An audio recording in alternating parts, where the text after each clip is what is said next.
I will now call to order the Arvada City Council meeting for May 15th, 2023. I will now call the roll. Mayor Williams, Mayor Pro Tem Jones, Councilmember Pfeiffer. Here. Councilmember Marriott. Here. Councilmember Mormon. Here. Councilmember Simpson. Here. Councilmember Smith. Here. Since 5 members of City Council are present, we have a quorum. However, given the absence of both the mayor and the mayor pro tem, the City Council rules of procedure require that the council elect by a majority of those present a presiding officer for this meeting. It is my understanding that Councilmember Simpson is the only council member who has expressed an interest in serving as the presiding officer. Motions to appoint the presiding officer are now in order. I move to appoint Councilmember Simpson as the presiding officer for May 15th, 2023 City Council business meeting.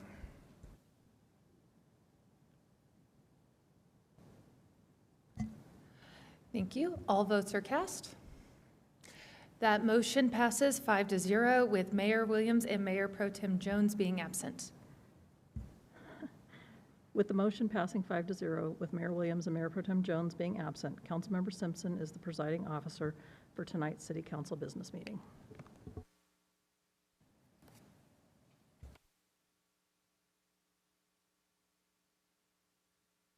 We'll now take motions for excusal.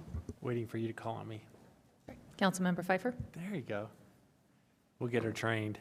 I'd like to make a motion to excuse Mayor Williams and Councilmember Jones from tonight's business meeting.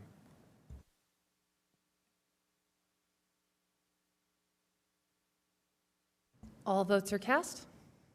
That motion passes 5-0 with Mayor Williams and Mayor Pro Tem Jones being absent. All right. At this time, I will call on Councilmember Smith to lead us in a moment of silent reflection and then the Pledge of Allegiance. Yes, please join me in a moment of silent reflection.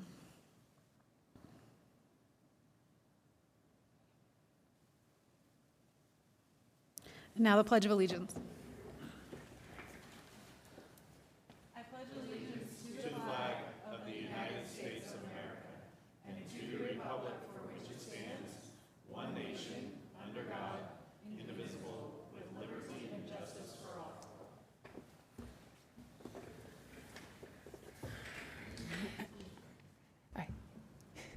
Thank you. Presented are the minutes of the City Council business meeting dated May 1st, 2023. Are there any changes or corrections to the record?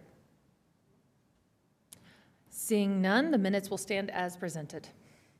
Next, we have recognitions. Councilmember Pfeiffer will present the recognition of Dan Cupit, Building Code Advisory Board.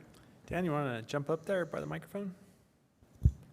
I just want to, the City Council would like to recognize you in appreciation for your 11 years on the Building Code Advisory Board from April 2012 to April 2023. We want to thank you for all your dedication. Even though that committee didn't meet all the time, it was probably one of the most important that impacts how we build and how we update our codes throughout our community and keep our community safe. So I wanted to thank you. We want to thank you for your dedication to the advisory board, and I have a plaque in recognition, so I'd like to come down and give that to you.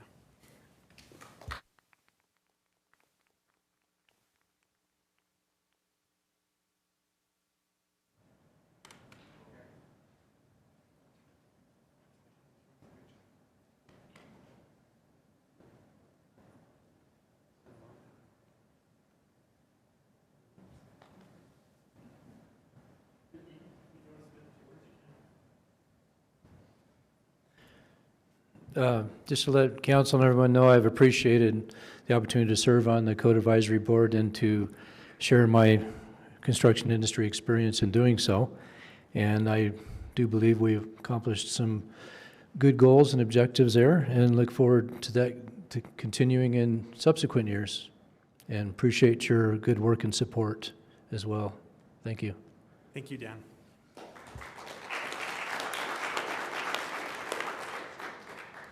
All right, next, Councilmember Marriott will present the recognition of Dave Rhodes, also of the Building Code Advisory Board.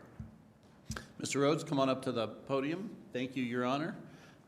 City Council would like to recognize David Rhodes for his 12 years of service on the Building Code Advisory Board. And while this board doesn't meet that often, it does serve a very vital purpose, and Dave's Service over the many years is very, very much appreciated, and I'd like to read the plaque, if I may. This is to David Rhodes in appreciation for your 12 years of service to the Building Code Advisory Board, April 2011 through April 2023. Thank you from the Arvada City Council and members of the Building Code Advisory Board, and it's dated this 15th of May, 2023. And I'll bring it down to you, and if you'd like to say a couple words, you certainly may.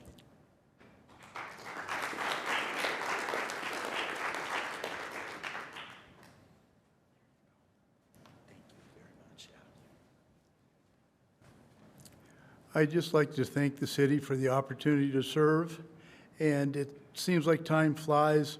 We did not do a lot of meetings, but what we did was important, and I'd like to thank you for the opportunity.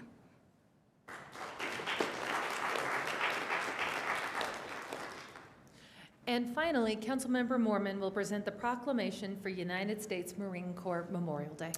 Thank you, Your Honor. It is my privilege to present the proclamation for United States Marine Corps Memorial Day. Do we have someone receiving that? Great, please come up to the podium, and I will read the proclamation.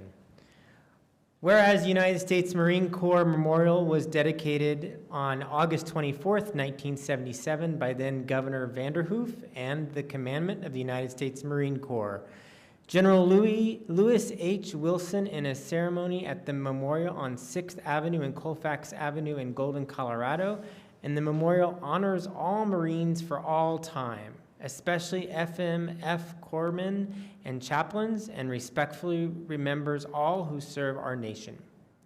And whereas the memorial contains a time capsule built by Ball Aerospace and buried on December 22nd, 1976, and marked by a stone on the Circle of Honor to be opened on the 100th anniversary of the memorial in August 2076.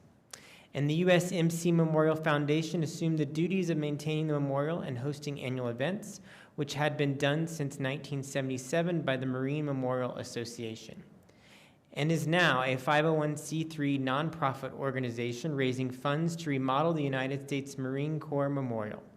And whereas the remodel of the United States Marine Corps Memorial will include a Memorial Visitor Veterans Center that will provide assistance referral services to veterans, a place to gather and share histories, a place for remembrances and other events, and a place for training for young people to ensure the legacy of honor, courage, and commitment continues.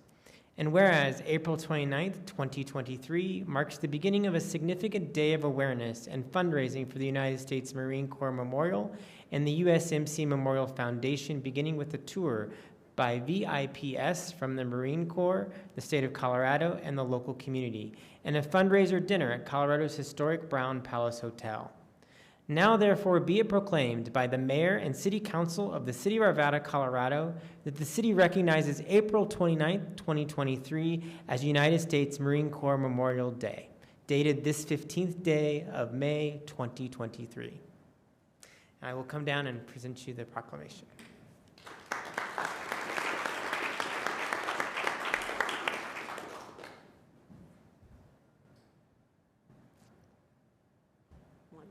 Thank you very much.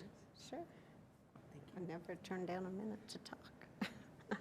Thank you very much. My name's Paula Sarles, and I'm the president of the USMC Memorial Foundation. And I've been president over the memorial since 2013.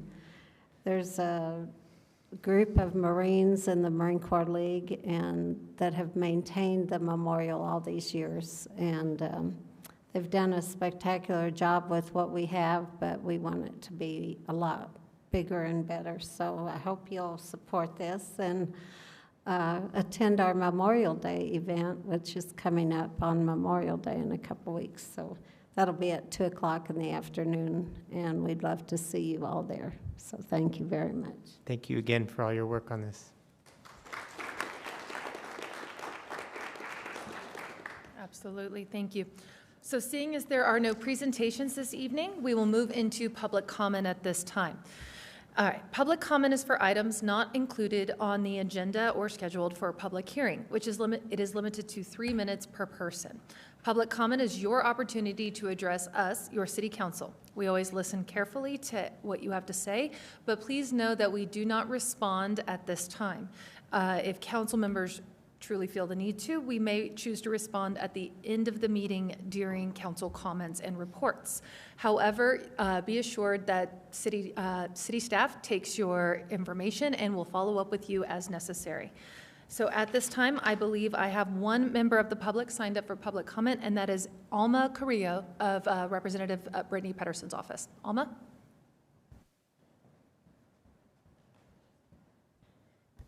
Good afternoon. My name is Alma. I'm from Congresswoman Brittany Pedersen's office. I just wanted to come on here and let everybody know if they have an issue with the federal agency to please call our office. Our number is 303-274-7944, and that's all I have for you today, so thank you so much for letting me speak. Thank you, Alma. Ms. Rush, do we have anyone on Zoom? Would anyone else in chambers tonight wish to speak during public comment? Okay, seeing none, we next move into the consent agenda. The first item on the consent agenda is R23-044, a resolution authorizing contract amendment number 1 to a State of Colorado Department of Human Services contract number 23, IBEH 174364, formerly known as number 23, IHJA 174364. By and between the City of Arvada and the State of Colorado to provide grant funding to the city for the Arvada Police Department Co-Responder Program. The final item on the consent agenda is R23-045, a resolution designating the Director of Community and Economic Development as the certifying officer and environmental officer for the City of Arvada for the purposes of certifying compliance with the environmental regulations of the United States Department of Housing and Urban Development, otherwise known as HUD. Councilmember Marriott? Thank you, Your Honor. I move that resolutions consent agenda items R23-044 and R23-05 both be approved. All votes have been cast, and that passes 5-0 with Mayor Williams and Mayor Pro Tem Jones being absent. Next on the agenda are resolutions. We will consider R23-046, a resolution authorizing an intergovernmental agreement for equipment transfer and release of liability between the City of Arvada and the Town of Lakeside. Mr. Jacks. Good evening, members of council. Occasionally, the Arvada Police Department assists smaller police agencies with donations of surplus police equipment. We're very fortunate, obviously, to have a very supportive council and a lot of equipment, frankly, that a lot of other agencies can't afford. This resolution authorizes the Arvada Police Department to transfer certain surplus equipment consisting of 4 police mountain bikes, as well as a number of items of soft body armor to the Lakeside Police Department at no charge. In exchange for those items, Lakeside PD will provide the city a full and extensive release of liability for their use or misuse of any of those items. City staff would ask that council approve this IGA. Thank you. Ms. Rush, do we have any members of the public who wish to speak on this item? Seeing none, are there any questions or discussion from the council? Nope. All right, then I'll ask that someone make a motion. Mr. Marriott. Thank you, Your Honor. I move that R23-046, a resolution authorizing an intergovernmental agreement for equipment transfer and release of liability between the City of Arvada and the Town of Lakeside be approved. Mr. Pfeiffer, you wish to speak? Yeah, I just want to make a comment. I always appreciate these type of programs when they help smaller departments, both fire or police or any first responders where, you know, yes, we have maybe the nice newer stuff, and if it's still of use, there's no reason just to dispose of it. I appreciate helping the folks that are just east of us, southeast from us, to help them protect their community with surplus. So I'm always a big fan, so if we can do that, we should continue to do that always. So thank you for calling that out and letting us help out our neighbor. All right, wonderful. All votes have been cast. That motion passes 5-0 with Mayor Williams and Mayor Pro Tem Jones being absent. All right, next we move into ordinances. I'll call on Councilmember Pfeiffer. So these are first readings. First readings will be, I'm going to make a motion for Council Bill 23011, an ordinance repealing and reenacting Section 62-43, fireworks of Article 2, miscellaneous offenses of Chapter 62, offenses of the Arvada City Code, Also, Council Bill 23-012, an ordinance authorizing an intergovernmental agreement by and between the City of Arvada and the Jefferson County School District related to the Campbell Elementary School in Oak Park, as well as Council Bill 23-013, an ordinance rezoning certain land within the City of Arvada, Candelas Point, to the City of Arvada CG, which is Commercial General, and amending the official zoning maps of the City of Arvada, Colorado, 9265 Yucca Lane. All have public hearings to be set on June 5th at 6:15, or June 5th, 2023 at 6:15.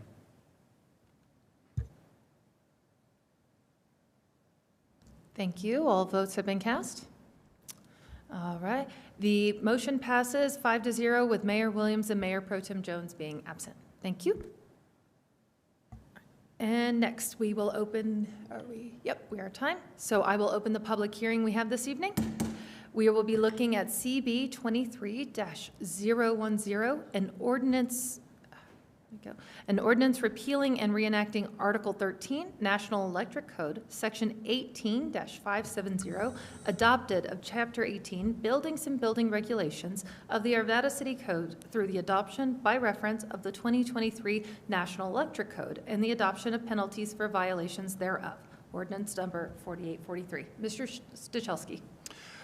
Yes, thank you for allowing me to present on this.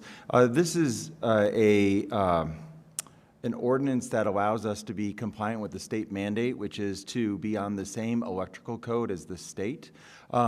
We are a home rule city that adopts our own building codes versus the international building codes, and so we adopt those usually on a 3-year cycle. However, and so currently we're on the 2018 codes for the residential codes and the international building codes. However, there is a state requirement that we are consistent with where the state is for the electrical code, and so every year we need to adopt a code, the electrical code, so that we're in compliance. This is a ordinance that allows us to be consistent with what the state code will be when they approve it in August of this year. Thank you, Mr. Stuchelski. I will open the hearing now for public comment on this portion. Do we have anyone in the audience who wishes to testify? Ms. Rush, is there anyone on Zoom? Nope, seeing none. I will close the public comment portion of the hearing and open it to council comments and action and questions. Mr. Mormon. I'd like to make the motion. All right, Mr. Mormon has the motion. Mr. Pfeiffer. Quick question. Do we have to do this every time the state does it, or is there a way we can, if we have to be aligned, is there a way we can create an ordinance down the road that it just always aligns? And 'cause I don't think we have say in this anymore, do we? We don't. However, we are doing something special tonight. Our ordinance actually does align just as you're suggesting. So when the state does it, we automatically go to whatever theirs is.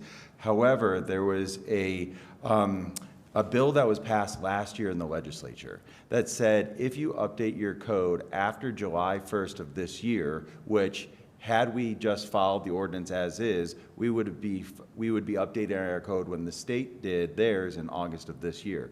That we would be automatically then required to update the city's energy code to the 2021 code.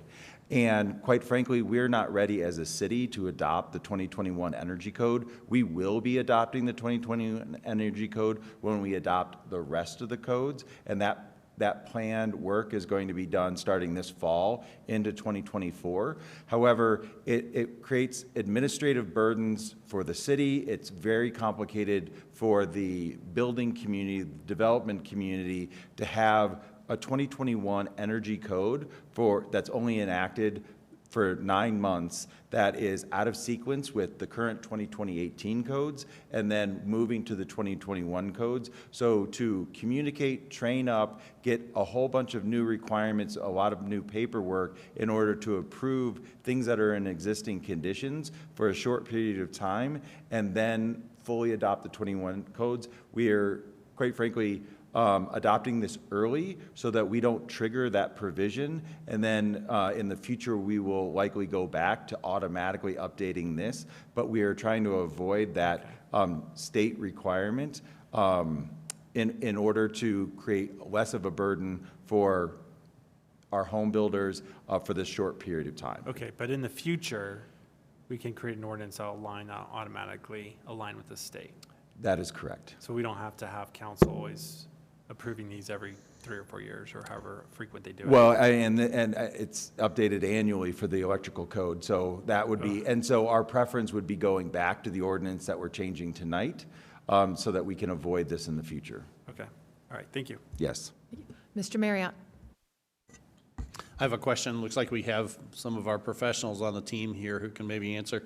Can you give us just a brief synopsis of what the changes are in this new electrical code that we're being asked to adopt, or being forced to adopt, I should say? Yeah, so speaking with our other subject matter experts, not a lot is actually changing from the 2020 to the 2023. There is, so like GFCIs, so as far as their location and where they're installed, say like in kitchens, you know, now it just talks about at countertop surfaces. So actually, what the 2023 is going to do is every receptacle in the kitchen actually requires to be GFCI protected, along with, they're actually called like specialty GFCIs. Again, I'm not 100% certain what that is, but the gist of it is there is not a lot of changes, and we were going to have to do this anyways. We weren't going to make any amendments to the 2023, so really it involves GFCI protection. And is that, are there other things within the code, or is it just GFCI? Is there arc fault protection in this code that wasn't in the previous? Currently, right now, there is already. Are there any changes to that in this code from previous code? I do not believe so. No, you don't believe so, okay. Mm-mm. And, you know, if you look at someone who's either building or remodeling a house, does this code cost them more than it did before? I think these specialty GFCIs, yes. But again, we were gonna have to adopt that anyways. Right. You know, we weren't gonna make any amendments to it. Any amendments that we would do would actually make it more restrictive, and we're not gonna do that. Right, okay. Let me ask you one other question. Other than just the desire for the state to be in control, what's the motivation behind the state requiring that home rule cities do what they say in this particular case? Like why this and not why, and not in other segments of the code?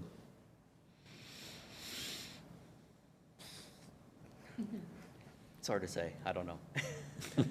It would be speculation. I don't think that we have a good answer. This has been a provision in the state code for a while, so we've always had to be on the state electrical code. Maybe they believe this is more of a life safety issue than some of the other ones, and so that they want to have the most up-to-date current, but it would be speculation to understand why necessarily this was a state law. Okay, and we haven't always had to be on the state code. Didn't this just come into being 3 years ago? Well, 2 years ago? Actually, we had to do it for a ago? lot longer. However, people were not always following it. So there were people that were lagging behind, and the city of Arvada is one of those things. We took corrective action several years ago, 3 or 4 years ago, to be on the state code, but we were probably out of compliance by several years when we were doing that. That's when we wrote the ordinance, so that we didn't forget or not recall that we needed to do this. So we wrote an ordinance that would allow us to automatically always be there. But then the state changed this other item that said, well, if you're going to do this, you're automatically going to do that. And we said, well, that doesn't actually work for us, and the timing doesn't seem right, and we can go into those details. But we are doing this ahead of the deadline of July 1st, so we don't automatically click in this other provision, but we fully intend of adopting that code. We just want to do it in the cycle with the other 2021 amendment or code adoption, so that we're doing that holistically, and when we're communicating out, we're not piecemealing different codes with different times, other than the electrical code, because that's state mandated. Right, and doesn't, by this state mandate, it takes away our home rule ability, however, to edit the code or adopt the code that we want to add things to or take things out of the code, correct? So that is correct. The only amendments that you can make are things that are more restrictive. You cannot be less restrictive. Right, okay. Thank you. Yep. All right, seeing no other lights, Mr. Mormon, you have the motion.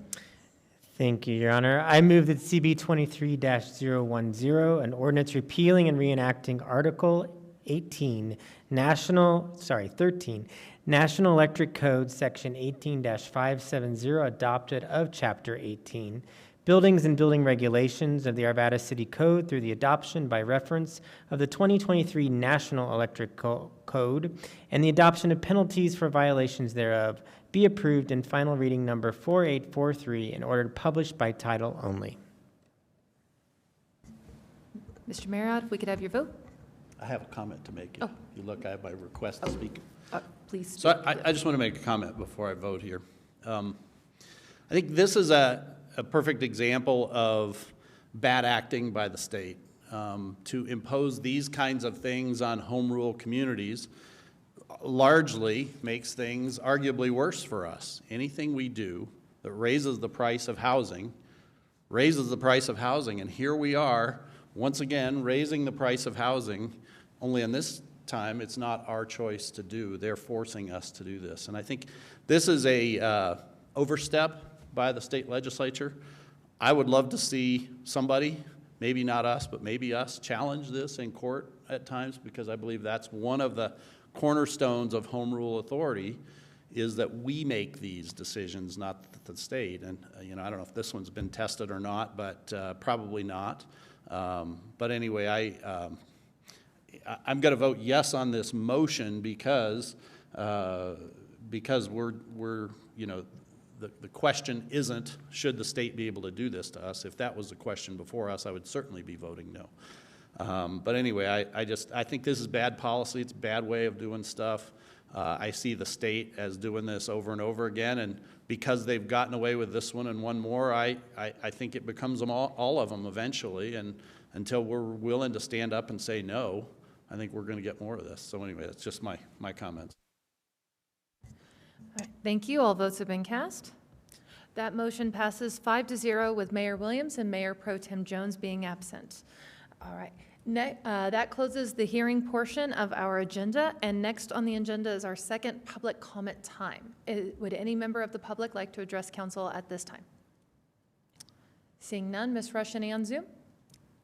No? All right, then I will close the second portion of public comment and call on council members for comments and reports. Mr. Marriott. Thank you. I would like to make a comment about the public comment we heard early, or something that we don't normally do. And so I'd like to address the Congresswoman's aide who is here, and just would like to reiterate how important it is to us that the Congresswoman does take action as far as making it easier to work with the railroad for our project on 72nd Avenue. I believe our team has done absolutely everything we can to comply, and we are being unnecessarily delayed, which adds to the cost and difficulty of a project that behooves both us and them, and that the railroad's delay serves no one. It doesn't serve their interest, and it doesn't serve our citizens' interest. And I'd like to just reiterate to the Congresswoman's aide how important this subject is to us, and that while we've made this appeal to you before, we expect some action here, and not just an ear to listen, but we'd like to see something actually happen here. And particularly, I'd like us to be informed of what actions happen, what meetings happen, and what the outcome of those are. So thank you. I appreciate that. And Mr. Mormon. Thank you, Your Honor. I just want to echo what Councilmember Marriott had just said, and the request for help with the railroad. 72nd project is a very important one to our city, and it's also right in the heart of my district, and our residents are very much impacted by that project and how long it takes to complete, and many of the hardships that come with it, and of course are anticipating the benefits of once it's completed. And so it's as much as we can expedite that, and it seems like the railroad is the big juggernaut right now for us on that, and on many fronts, as has already been expressed. So I just want to echo that sentiment. And then my other announcement is that I will be having my monthly coffee chat this Friday at Sweet Bloom Coffee on Wadsworth and 77th Street. And that'll be from 2 to 4 p.m. And so I invite anyone who'd like to come and spend time talking about issues and concerns and anything else of importance in regards to our city. Thank you very much. I believe the whole council echoes the common feelings expressed by Mr. Marriott and Mr. Moorman. And Alma, thank you for being here with us this evening. We certainly appreciate your presence. Ms. Gillis, do you have anything for the good of the order? Just a reminder, the next Monday we have a workshop on Prop 123, so we'll be hearing about where we're at and recommendations about what's next.